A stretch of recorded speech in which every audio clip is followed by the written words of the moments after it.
There is, however, one natural phenomenon which we are not yet able to predict accurately. और भी एक natural phenomenon है जिसको हम लोग प्रेडिक्ट नहीं कर पाते हैं कब होगा कब आएगा वो. It is an earthquake. वो अर्थक्वेक है. It can cause damage to human life and property on a huge scale.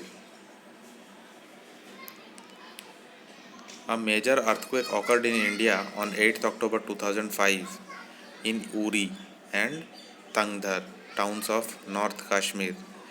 Before that, a major earthquake occurred on January 26, 2001 in Bhuj district of Gujarat. तो अर्थक्वेक यहाँ पे आया हुआ है. वो बहुत ही ज़्यादा डिस्ट्रक्शन करता है ह्यूमन लाइफ को और प्रॉपर्टी को. ये पिक्चर में दर्शाया गया है कश्मीर में जब अर्थक्वेक जब आया था. What is an earthquake? Earthquake क्या है? What happens when it occurs? क्या होता है जब ये होता है? What can we do to minimize its effect? हम लोग क्या कर सकते हैं इसको मिनिमाइज कम करने के लिए? These are some questions which shall discuss now. ये सारे क्वेश्चंस है जो हम लोग डिस्कस करेंगे अभी. What is an earthquake? An earthquake is a sudden shaking or trembling of the earth which lasts for a very short time. बहुत ही कम समय के लिए, कुछ सेकंड्स के लिए अर्थ जो है वो शेक करने लगता है, हिलने लगता है, ट्रेम्बलिंग, कांपने लगता है बहुत कम समय के लिए. It is caused by disturbance deep inside the earth's crust. ये डिस्टर्बेंस उत्पन्न होता है अर्थ के क्रस्ट में, अर्थ क्रस्ट में, inside. Earthquake occurs all the time. Earthquakes occur all the time all over the earth. Earthquakes all over the earth में हमेशा होता रहता है. They are not even noticed. वो नोटिस भी नहीं किया जा सकता, इतने कम समय के लिए होता है. छोटा अर्थक्वेक 1 सेकेंड 2 सेकेंड के लिए भी होता है, तो वो हमें पता नहीं चलता है उतना. The major earthquakes are much less frequent. They can cause immense damage to buildings, bridges, dams and people. ये बहुत ही डिस्ट्रक्टिव होता है और बिल्डिंग्स को, ब्रिजेस को, डैम्स को बहुत नुकसान पहुंचा देता है. There can be a great loss to life and property. Life and property को भी बहुत नुकसान होता है, जान माल की खतरा. Earthquakes can cause floods, landslides, tsunamis. Earthquake से फ्लड भी आ सकता है, बाढ़. लैंडस्लाइड्स हो सकता है. लैंडस्लाइड मीन्स बहुत ऊंचा जगह, ऊंचा पहाड़ से बहुत बड़ा पत्थर का गिर जाना और वहाँ के रोड को ब्लॉक कर देना, वो लैंडस्लाइड होता है. या ज़मीन का खिसक जाना ऊपर के जगहों से. एंड सुनामीज, वो समुद्र में बाढ़, जो कि लैंड एरियाज़ को भी बहुत खतरा पहुंचाता है, कोस्टल एरियाज़ को. A major tsunami occurred in Indian Ocean on 26 December 2004. 2004 में सुनामी आया था इंडिया में. All the coastal areas around the ocean suffered huge losses. Coastal areas को बहुत ही ह्यूज लॉस हुआ था. What causes an earthquake? In ancient times people did not know the true cause of earthquake. पुराने समय में लोगों को अर्थक्वेक के बारे में कोई आइडिया नहीं था और उन लोगों को सही चीज़ पता नहीं था. Their ideas were therefore expressed in mythical stories such as one told by भूजोस ग्रैंड मदर. भूजोस ग्रैंड मदर भी कुछ ऐसा स्टोरी यहाँ पे बताई है. My grandmother told me that the earth is balanced on the horn of a bull. कोई बुल है या बुल या ऑक्स है, उसके हॉर्न पे पूरा अर्थ बैलेंस्ड है. And when the bull shifts it to the other horn the earthquake takes place. तो जब बुल अपने एक सींग से दूसरे सींग में अर्थ को लेकर के जाता है, शिफ्ट करता है, तो फिर वो हिलने लगता है, तो अर्थक्वेक आ जाता है. तो ऐसा मिथिकल स्टोरीज है, कहानी है, जो बूजो की ग्रैंड मदर भी बताई. Similar myths were prevalent in other parts of the world. दूसरे पार्ट ऑफ द वर्ल्ड में भी ऐसे ही कुछ मिथ्स पुराने ज़माने से चले आ रहे हैं. Now we know that tremors are caused by disturbance deep down inside uppermost layer of the earth called crust. uppermost layer of the earth जो है अंदर में उस पे जो डिस्टर्बेंस आता है उसके वजह से ही अर्थक्वेक्स आता है। जैसे ये अर्थ का यहाँ पे अर्थ का इनर पार्ट को दिखाया गया है। यहाँ सबसे ऊपर का पार्ट है क्रस्ट, उसके नीचे का पार्ट है मेंटल, उसके नीचे का पार्ट है आउटर कोर, देन सबसे सबसे अंदर का पार्ट है इनर कोर। ये स्ट्रक्चर ऑफ अर्थ है। ये सबसे पहले आता है सबसे ऊपर जहाँ पे हम लोग है, जो ज़मीन है उससे सबसे क्लोज्ड पार्ट जो है वो है क्रस्ट, उसके नीचे मेंटल, उसके नीचे आउटर कोर, उसके नीचे inner core. The outermost layer of the earth is not in one piece. Outermost layer जो है वो एक पीस में नहीं है। It is fragmented, each fragment is called a plate. हर एक फ्रैगमेंट जो है वो फ्रैगमेंट में है, हर एक फ्रैगमेंट का नाम है प्लेट। 15.10 में दिखाया गया है। इसमें Eurasian plate, Arabian plate, Indian plate, ऐसा plate. These plates are in continual motion. ये प्लेट्स जो है पूरा मोशन में रहता है, अंदर में घूमते रहता है। When they brush past one other, जब एक प्लेट दूसरे प्लेट के जस्ट ऊपर से टच होता हुआ गुजरता है, और अ plate goes under one another, और कोई प्लेट अगर कोई प्लेट के नीचे से गुजरता है, due to collision they cause disturbance, टकराने के वजह से डिस्टर्बेंस क्रिएट होता है। कॉलिजन मतलब टकराना, अर्थ क्रस्ट में डिस्टर्बेंस होता है। It is this disturbance that shows up as an earthquake on the surface of the earth. तो इससे सरफेस ऑफ द अर्थ में अर्थक्वेक आता है। ऐसे कोलाइडिंग होता है, यहाँ पे दिखाया गया है। जो अंदर में प्लेट्स है वो प्लेट्स आपस में एक दूसरे के ऊपर से नीचे से गुजरता है, मूव करते रहता है, और जब उसमें कोलाइजन होता है, टकराता है, तो अर्थक्वेक होता है क्रस्ट में, ऊपर में। Although we know for sure what causes an earthquake, it is not yet possible to predict when and where the next earthquake might occur। यह अभी भी पॉसिबल नहीं है बताना कि कहाँ पे और कब अर्थक्वेक हो जाए। Tremors on the earth can also be caused when a volcano erupts. जब वोल्केनो इरप्ट होता है तब भी ऐसा कुछ हरकत होता है अर्थ में। और मेटियोर हिट्स द अर्थ, और जब मेटियोर अर्थ को हिट करता है, ऊपर से जब मेटियोर गिरता है स्पेस से। और एन अंडरग्राउंड न्यूक्लियर एक्सप्लोजन, और जब न्यूक्लियर एक्सप्लोजन होता है, अंडरग्राउंड में टेस्टिंग होता है, अंडरग्राउंड ज़मीन के अंदर में न्यूक्लियर एक्सप्लोजन, न्यूक्लियर ब्लास्ट, जब न्यूक्लियर बॉम्ब ब्लास्ट को टेस्ट किया जाता है तब भी ऐसा ट्रेमलिंग ऑफ अर्थ होता है, अर्थ का हिलना होता है। However most earthquakes are caused by the movement of earth plate. Earth का जो अंदर में प्लेट्स है उसके मूवमेंट की वजह से ही मोस्ट ऑफ द अर्थक्वेक्स आता है। Since earthquakes are caused by movement of plates, the boundaries of the plates are the weak zones where earthquakes are more likely to occur. यहाँ बोल रहा है कि since earthquakes are caused by movement of plates, movement of plates से होता है, तो the boundaries of the plates का जो बाउंड्रीज होता है वीक जोन्स, वो वीक जोन होता है, कमज़ोर होता है। Where earthquakes are more likely to occur, तो वहाँ पे अर्थक्वेक ज़्यादा होने का चांस रहता है वीक जोन में, जो उसका एजेस रहता है प्लेट्स का। The weak zones are also known as seismic और fault zone. In India the areas most threatened are Kashmir, Western and Central Himalayas, the whole of Northeast, Rann of Kutch, Rajasthan, Indo-Gangetic Plain. Some areas of South India also fall in this danger zone.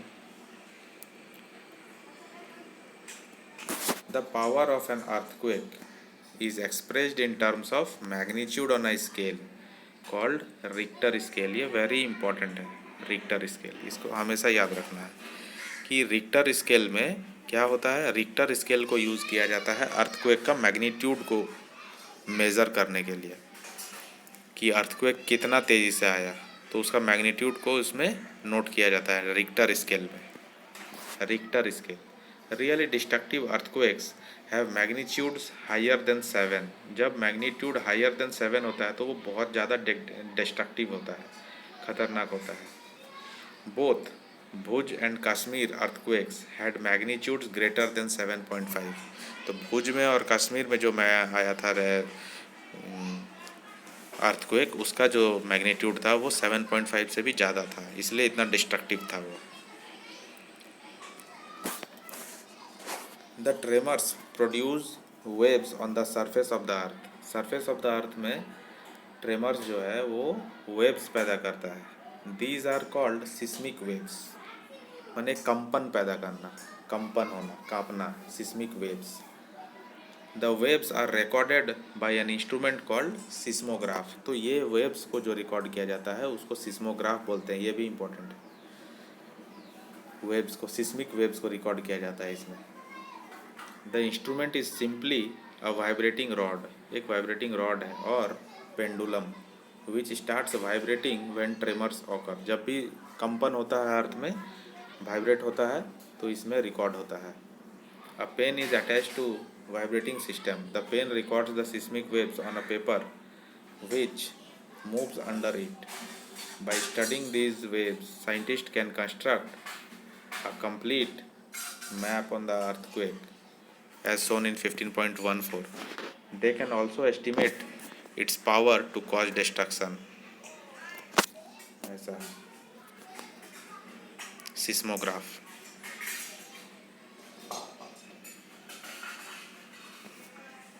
और यहाँ पे दिखाया गया है, ये point है earthquake का, इसको बोलता है एपी सेंटर। उसके जस्ट ऊपर के पॉइंट को एपी सेंटर बोला जाता है।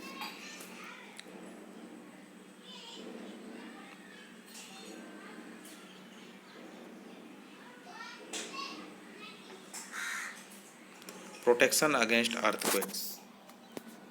We know from earlier pages that earthquakes can not be predicted. Predict नहीं किया जा सकता अर्थक्वेक्स को कि कब होना है उसको। We have also seen that they can be highly destructive. It is therefore important that we take necessary precautions to protect ourselves all the time. People living in seismic zones where the earthquakes are more likely to occur have to be specially prepared। तो जो लोग seismic Jones में आ रहते हैं, जहाँ पे earthquakes बहुत likely होते रहता है, तो वहाँ पे लोगों को बहुत ज़्यादा पहले से प्रिपेयर होना पड़ता है, प्रिपेयर रहना पड़ता है, कभी भी आ सकता है वहाँ पे, और जनरली आता ही है उस जगह पे, वैसे जगहों पे। First of all the buildings in these zones should be so designed that they can withstand major tremors। तो वहाँ के बिल्डिंग्स को ऐसा बनाया जाता है, ऐसा डिज़ाइन किया जाता है ताकि इस तरह के झटके, इस तरह के ट्रेमर्स, इस तरह के कंपन को बर्दाश्त कर सके और बिल्डिंग गिरे नहीं। Modern building technologies can make it possible. It is advisable to make the structure simple so that it is quake safe. तो ये एडवाइज़ किया जाता है कि स्ट्रक्चर को सिंपल बनाया जाए, बिल्डिंग को सिंपल बनाया जाए ताकि वो अर्थक्वेक से सेफ हो, क्वेक सेफ हो, कोई उसको नुकसान ना हो पाए ज़्यादा। Consult qualified architects and structural engineers. Qualified architects को लाना चाहिए और स्ट्रक्चरल इंजीनियर्स को लाना चाहिए ताकि वो अच्छे से ये सब समझ करके बिल्डिंग को बिल्ड करे।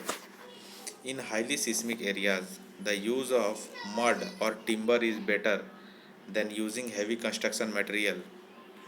हाईली सिस्मिक एरिया जो रहता है, जहाँ पे बहुत चांसेस रहता है इसका अर्थक्वेक का, वहाँ पे मड और टिम्बर ज़्यादा यूज़ करना अच्छा होता है। मड मीन्स कीचड़ और टिम्बर मीन्स लकड़ी, तो ये सब यूज़ करके ज़्यादा अच्छा होता है, ना कि हैवी कंस्ट्रक्शन से। Keep roofs as light as possible. Roof जो होता है, छत जो होता है, उसको एज मच एज उसको लाइट रखा जाना चाहिए। In case of structure falls the damage will not be heavy. अगर वो छत गिर जाता है ये ऐसा अर्थक्वेक के टाइम पे, तो डैमेज कम हो पाएगा, कम होगा। It is better if the cupboards and shelves are fixed to the walls so that they do not fall easily. अच्छा होगा अगर कबोर्ड्स अलमीरा सेल्फ्स जो होता है उसको दीवार में फिक्स किया जाए, ताकि वो जल्दी आसानी से गिर ना जाए कोई भी ट्रेमर या फिर कंपन होने पे, कोई भी वाइब्रेशन होने पे। Be careful where you hang wall clocks, photo frames, water heaters, etc., so that in the event of an earthquake they do not fall on people. तो ये सब को फोटो फ्रेम ये सब को अच्छे से हैंग करना चाहिए दीवार पे, ताकि अर्थक्वेक के टाइम पे पीपल हमारे ऊपर पर्सन के ऊपर ना गिर जाए। सिंस सम बिल्डिंग्स में कैच फायर, कुछ बिल्डिंग्स ऐसा होता है जो फायर पकड़ लेते हैं due to an earthquake, it is necessary that all buildings specially tall buildings have fire fighting equipment in working order. तो ऐसे बिल्डिंग्स में फायर फाइटिंग इक्विपमेंट, ऐसा मशीन से ऐसा इक्विपमेंट लगाया जाना चाहिए जो कि आग लगने पर वो सिचुएशन को टैकल कर पाए। The central building research institute Roorkee has developed know how to make quake resistant houses. तो central building research institute Roorkee जो है, रुड़की में है, वो ऐसा नो हाउ, ऐसा टेक्निक डेवलप किया है जिससे अर्थक्वेक रेसिस्टेंट हाउस को बनाया जा सके। In the event that an earthquake does strike, take the following steps, protect yourself. तो अगर अर्थक्वेक आता है तो ये सब हमें स्टेप्स को लेना है और खुद को बचाना है। If you are at home, अगर हम होम में हैं, घर के अंदर हैं, take shelter under a table and stay there still the shaking stops. Table के नीचे छुप जाओ या टेबल के नीचे अंदर घुस जाओ, ताकि जब तक शेक रुक ना जाए, जब तक वो वाइब्रेशन रुक ना जाए अर्थ का। Stay away from tall and heavy objects that may fall on you, लंबा ऊंचा ऑब्जेक्ट से दूर रहे, ताकि जो कि हम लोग के ऊपर गिरने का चांसेस रहता है। If you are in bed do not get up, bed पे है तो उठो मत। Protect your head with a pillow, अपने हेड को सिर्फ पिलो से कवर करो और बचाओ। इफ़ यू आर आउटडोर्स, अगर आप बाहर हैं तो क्या करना चाहिए? Find a clear spot away from buildings, कोई क्लियर स्पॉट को ढूंढना चाहिए जो बिल्डिंग से दूर हो, ट्रीज से दूर हो, एंड ओवरहेड पावर लाइंस, और ऊपर में कोई पावर लाइंस, बिजली का खंभा, तार कुछ ना रहे। ड्रॉप टू द ग्राउंड, और ग्राउंड में पहुंच जाएं, खुले जगह पे जहाँ पे कुछ गिरने का कोई खतरा ना हो अर्थक्वेक के टाइम पे। If you are in a car और a bus do not come out, car और बस में है तो उससे बाहर ना निकलो। Ask the driver to drive slowly to a clear spot, और ड्राइवर को बोलना चाहिए कि कोई क्लियर स्पॉट पे, क्लियर जगह पे लेकर के चले। Do not come out till the tremors stop, जब तक वो शेकिंग स्टॉप ना हो, ट्रेमर्स और वाइब्रेशन स्टॉप ना हो, तब तक अंदर ही रहे। तो ये चैप्टर यहाँ पे क्लोज़ हो रहा है। हम लोग थोड़ा सा इसको देख लेते हैं, व्हाट यू हैव लर्न, पूरा समरी, जिसमें 40% to 50% तो पूरा चैप्टर यहाँ पे कवर ही हो जाता है अगर आप समरी भी देखते हैं एग्ज़ाम के टाइम पे। तो क्विक रिकैप के लिए बहुत अच्छा चीज़ है ये। तो हम लोग देखते हैं first point, some objects can be charged by rubbing with other objects. ये हम लोग पढ़े थे, कोई ऑब्जेक्ट को कोई ऑब्जेक्ट से रब करेंगे तो उसमें चार्ज आ जाता है, चार्ज उत्पन्न होता है। Second, there are two kinds of charges, एक पॉजिटिव चार्ज और एक negative charge. Third, like charges repel each other, repel, and unlike charges attract each other. ये वेरी इंपॉर्टेंट है, ये वेरी इंपॉर्टेंट कंसेप्ट है चार्ज को लेकर के, कि लाइक चार्जेस जो होता है, मतलब like means same, same charges जो होता है वो रिपेल ईच अदर, रिपेल माने एक दूसरे से दूर जाएगा, एंड अनलाइक चार्जेस जो है वो attract each other, unlike charges जो अलग अलग चार्ज है वो एक दूसरे के क्लोज आएगा। जैसे प्लस और प्लस दोनों सेम चार्ज है तो दोनों एक दूसरे से रिपेल होगा, सेम जो रहेगा वो एक दूसरे से रिपेल होगा, एक दूसरे से दूर भागेगा। और अगर प्लस और माइनस को रखा जाए तो दोनों अलग अलग चार्ज है, प्लस और माइनस, तो दोनों एक दूसरे के करीब आएगा, तो एक दूसरे के सामने आएगा, अट्रैक्ट करेगा। ये है concept. Third, the electrical charges produced by rubbing are called static charges. Fourth, when charges move they constitute an electric current, जब चार्जेस मूव करता है तो इलेक्ट्रिक करंट बनता है। एन इलेक्ट्रोस्कोप में be use to detect whether a body is charge और not, electroscope से हम लोग पता कर सकते हैं कि कोई बॉडी चार्ज है या नहीं। The process of transfer of charge from a charged object to earth is called earthing. जब कोई चार्ज ऑब्जेक्ट से जब कोई चार्ज ऑब्जेक्ट से चार्ज जो है ट्रांसफ़र होता है अर्थ के तरफ तो उसको अर्थिंग बोलते हैं। जैसे कोई बिल्डिंग में चार्ज आ गया या लाइटनिंग उसके ऊपर गिर गया, थंडर स्टॉर्म, तो उस पे जो रॉड लगा हुआ रहता है उसके थ्रू वो चार्ज जो है वो अर्थ में चला जाता है, अर्थिंग कहलाता है वो। The process of electric discharge between clouds and the earth और between different clouds cause lightning. तो ऐसे लाइटनिंग होता है, electric discharge between clouds and the earth और क्लाउड्स के बीच में इलेक्ट्रिक डिस्चार्ज जो होता है उसके वजह से, और बिटवीन डिफरेंट क्लाउड्स और अलग अलग क्लाउड्स के वजह से भी। Lightning strike could destroy life and property. Lightning conductors can protect buildings from the effects of lightning. वही लाइटनिंग कंडक्टर जो होता है एक रॉड की तरह होता है, बिल्डिंग के अंदर से वो गुजरता है और अर्थ में जाके घुसता है। तो ऊपर अगर लाइटनिंग का असर होता है तो वो लाइटनिंग उसके ज़रिए अर्थ में प्रवेश कर जाता है और बिल्डिंग हमारा सेफ बच जाता है। An earthquake is a sudden shaking or trembling of earth. Earthquake is caused by a disturbance deep inside Earth's crust. It is not possible to predict the occurrence of an earthquake. Earthquake कब होगा ये बता पाना नामुमकिन है, predict नहीं किया जा सकता, पॉसिबल नहीं है उसको बता पाना। Earthquakes tend to occur at the boundaries of earth plate. Earth plate का जो बाउंड्री होता है, जो वीक होता है, वहाँ पे ज़्यादा होने का चांसेस रहता है। These boundaries are known as fault zones. इनको fault zones कहते हैं। Then destructive energy of an earthquake is measured on the Richter scale. माने earthquake का जो मैग्नीट्यूड होता है वो कितना डिस्ट्रॉय कर सकता है, किस हद तक, वो मैग्नीट्यूड को रिक्टर स्केल पे नापा जाता है। The earthquake measuring 7 or more on Richter scale can cause severe damage to life and property. 7 से ऊपर का जब मेजरमेंट आता है तो वो बहुत ही डिस्ट्रक्टिव होता है, बहुत हार्ड होता है, जो बहुत कुछ डिस्ट्रॉय कर देता है लाइफ एंड प्रॉपर्टी को। We should take necessary precautions to protect ourselves from earthquake. तो ये चैप्टर यहाँ पे ख़त्म होता है और इसको आप लोग एक बार और गो थ्रू कीजिए लाइन बाय लाइन अच्छे से। और कोई भी सवाल हो, कोई भी क्वेश्चन हो, कोई भी डाउट हो, वो कमेंट सेक्शन में आप लोग वहाँ पे पुट अप कीजिए, मैं उसका आंसर देने का पूरा कोशिश करूँगा। और इसका नोट्स भी मैं प्रोवाइड करूँगा, हैंड रिटन नोट्स मैं बनाता हूँ चैप्टर ख़त्म होने के बाद।